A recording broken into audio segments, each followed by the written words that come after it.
Victor, our main protagonist, is in the mountains, flying his model airplane.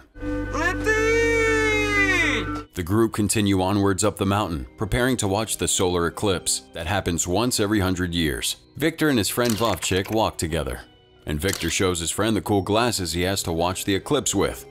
Victor then finds some crackers in his bag, which he apparently didn't pack himself. I wonder if these come in use later. Vovchik says that when the eclipse comes, they'll put on some fireworks. And it's gonna be a cool party. The rest of the group then reach a rope bridge. The leader gives the other a quick pep talk. Don't look down and all that before continuing ahead. The obnoxious blonde kid immediately starts shaking the bridge. Victor says he's not going any further, but his friend tries to encourage him. Terrified of heights, Victor inches his way across, looking down exactly as he was told not to. The others start to laugh at him. In the middle of them, that annoying blonde kid. His teacher tries to encourage him, but Victor freezes up. His friends pull him back off the bridge, helping him to his feet while the smart-ass blonde makes fun of him. Angry and upset, Victor runs away. His friend runs after him, finding him a short time later and cheering him up. The two boys are alone now, when suddenly, somehow, the eclipse happens early and abruptly. There's an earthquake, and a crack appears in the rock, causing Vovchik to fall. Nearly. He's hanging off the edge, calling out for help, but Victor, scared of heights, hesitates. A portal suddenly appears in the rock behind Victor, pulling him back and dumping him in a new world. Victor's thrown on a forest floor. He gets up and tries to run back towards the portal in the rock, but it quickly closes up before he can.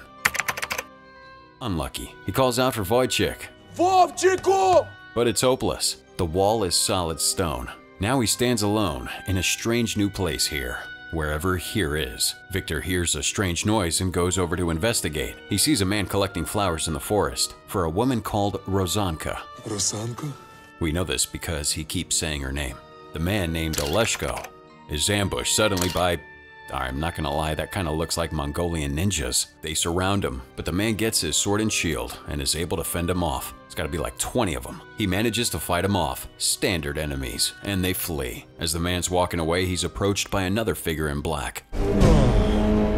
A boss battle. The two fight epically until the man's bested. He falls back and immediately is surrounded by standard enemies, pointing their swords at him.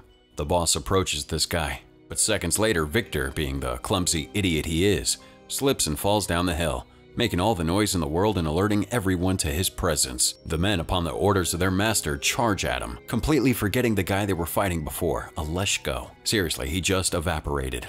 Victor manages to escape with the help of the man and his gorgeous Palomino pony. The enemies chase after him, with many as they urge their horses onwards. The man, having escaped the forest, calls out for someone called Velis, who's apparently a creature in the water that raises a bridge of some sort, allowing them to escape.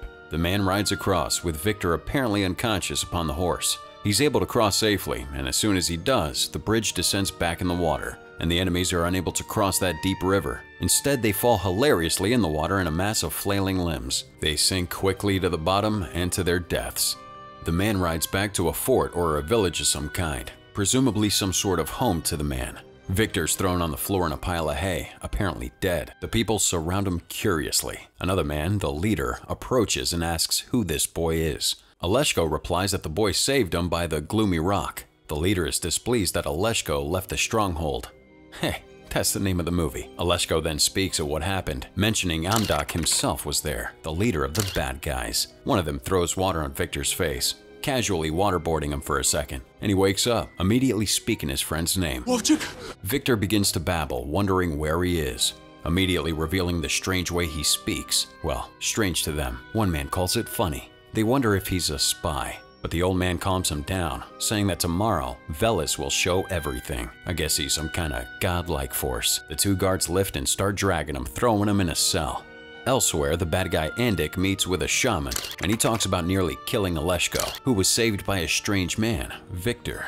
The shaman asks him if the new stranger had a symbol on him, and he throws something onto the fire, magic stuff, and a symbol appears. It's the head of a creature. It's the same design as Victor has on his jacket, a dragon. The shaman smiles, saying that he has finally come. He says that this is the messenger from the spirits to give them infinite power. Back in his cell, Victor's looking at his phone. No signal. Too bad. A woman brings him milk, passing it through a hole in the wall. She says her name is Alenka. Victor's asking where he is. А який зараз рік? And Alenka replies, Remiv. The year is 1120 AD. Alenka's asking Victor what kind of spy he is, and before they can talk further, Oleshko arrives, and Alenka leaves. Oleshko's speaking to Victor, telling him that if he makes Velvis's check, then he'll be alright. Victor meets with this so-called Velis in the water itself. Velis is some kind of creature hidden in what looks like seaweed with glowing eyes.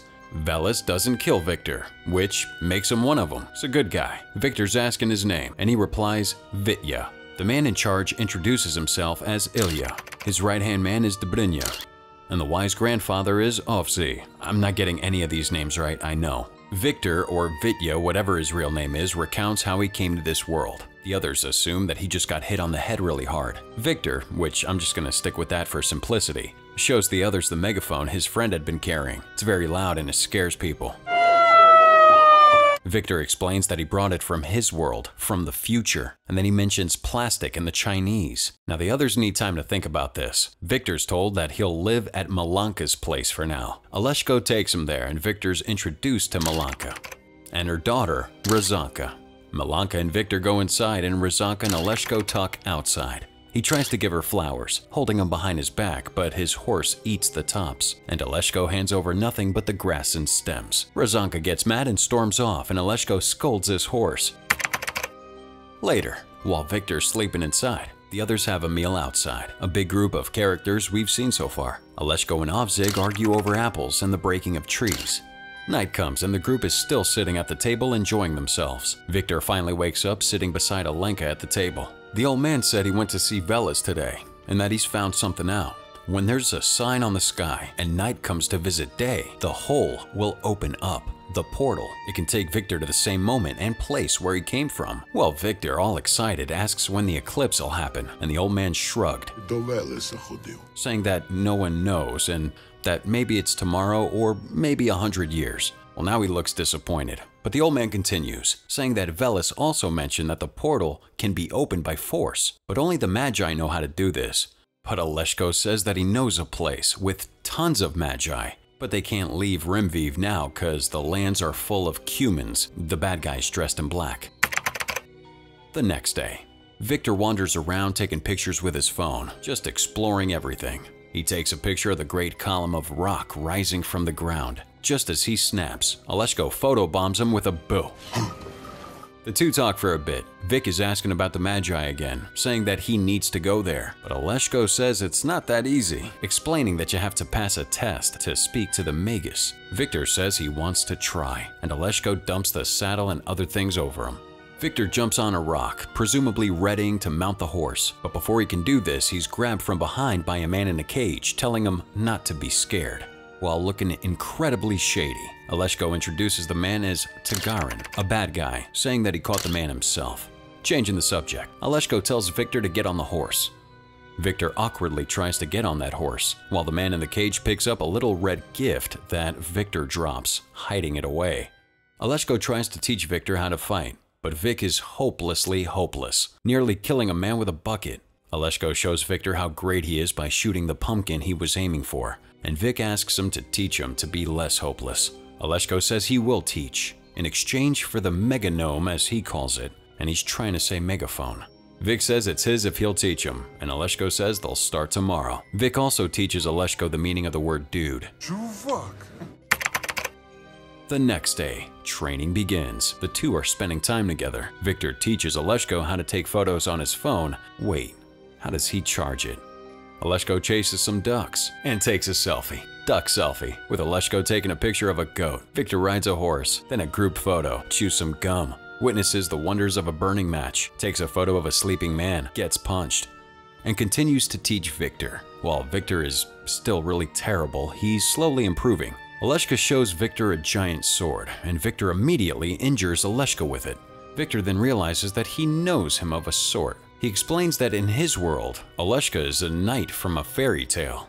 And this immediately begins to get Oleshka's head going, whose first thought is to flex this new information on his crush, Razanka. They continue to practice together, and Victor becomes halfway decent. Oleshka happily says that he taught him to fight, asking now for that meganome. Vic hands it over and he immediately begins having fun with it.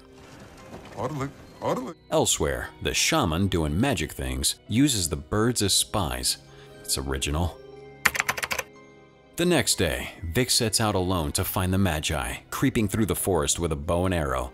He finds Alenka in the woods, gathering mushrooms. They give each other a fright. Vic tells her that he has to go home, asking for the way, and she shows him. The two are walking together across the land, over large rocks and through forests, with her leading the way. Now along the way, they're spotted by a raven, one of the spies. Victor arrives at the location, and his consciousness is transported to an icy world, and he stands now on the surface of a frozen lake. He speaks to the Magus, and is asking how he can get back home to his time without waiting for the eclipse. The Magus says that first he has to face his fears, and Vic tells the voice of his fear of heights and why, explaining that his parents' car fell off a bridge with him inside. So that's why he's scared of heights, and also why he hesitated to save his friend. Victor's then told about the Perun Stone that can lead him to different centuries, but not every mortal man is able to find it. Now Victor's told to find it where the wingless make their nests. He'll see it when he straddles the wind. Victor's then brought back to the present moment, realizing it's just himself and Alenka again. He tells her what he saw and was told, and Alenka takes him to Stork Village, where peaceful people live upon the water. Vic goes to search for the Perun Stone by diving into the river. Well, he finds it and pulls it out. The raven sees this and then tells its master. Vic and Alenka are then ambushed by Cuman men and make a run for it, as these men begin to slaughter the peaceful villagers who were just minding their own business.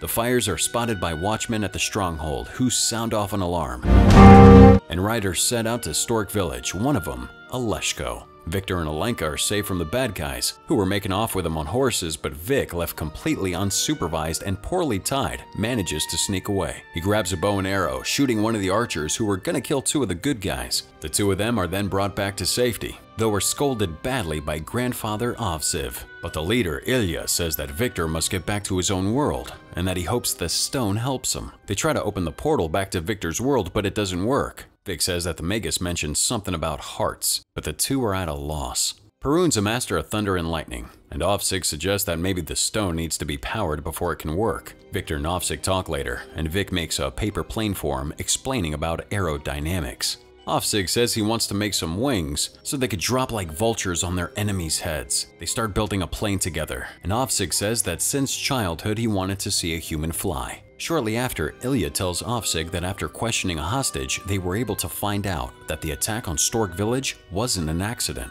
but they were looking for a guy with a stone, Victor. So basically, it's all Victor's fault. Ilya says that if Andik himself is hunting the stone, then he'll probably use it for evil bad guy things. They talk about hiding the stone, but by the time they go to look for it, it's already hidden. In other words, they lost it, or it got stolen. They panic for a few moments, but find it shortly after when they see Malanka cracking nuts with it.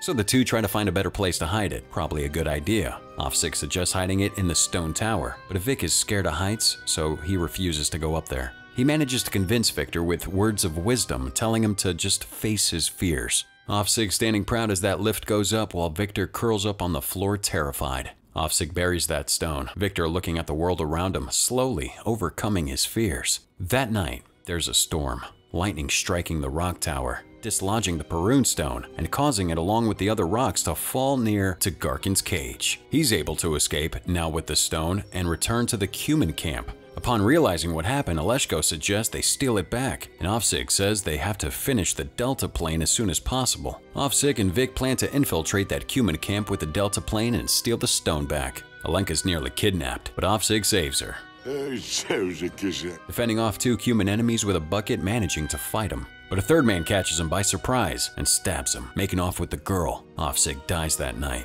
surrounded by loved ones. He gives his dying words to Victor, telling him to save Alenka and to overcome his fears. One of the men is begging him for forgiveness for stealing apples, and Ovsig forgives him before dying dramatically, and everyone cries. Back at the Cuman camp, Alenka has her hood removed. Turns out it wasn't her they wanted, but Victor.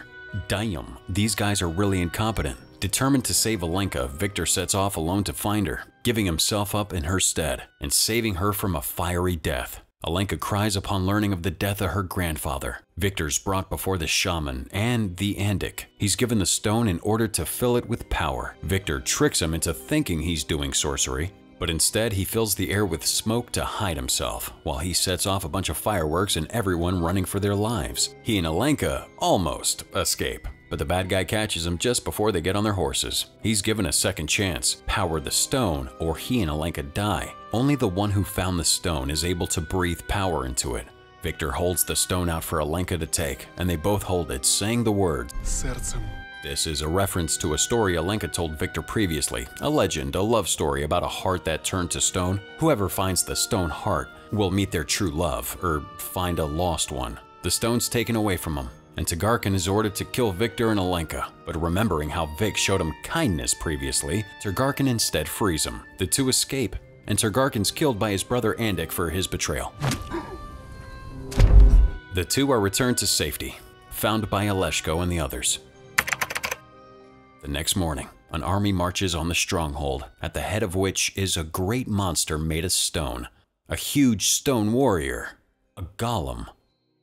It's controlled by the shaman, and from what I can see, it doesn't look like it has any obvious video game weaknesses. They try to kill it with fire, but despite a direct hit, the thing is unperturbed. They hit it several more times and then it finally falls, only to get back up, now hurling the stone back at him.